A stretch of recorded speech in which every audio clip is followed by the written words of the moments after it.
My name is Ryan Parker with Parker Home Renovations, and today I'm going to teach you how to put trim around a window. There are several different types of trim you could use. It's really up to your preference. You could use a 1x4 trim or a casing like I'm going to use here. Casings are a little bit more decorative than the 1x4 trim, and they're a little bit more common also in the newer homes. Basically, the first thing that you're going to need to do is you're going to need to measure the window opening. You want to measure the outside of the window from end to end, and then you want to add the width of your trim, whether it's casing or 1x4 trim.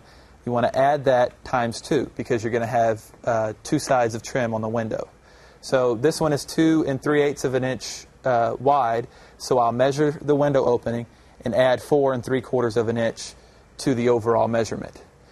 Take that measurement, measure it out on the wood. You'll cut the wood, and then you'll want to miter each end, like I did here, at a 45. You always want the thicker side of the casing to be out, away from the door. So you'll miter from the thick side in and from the thick side in.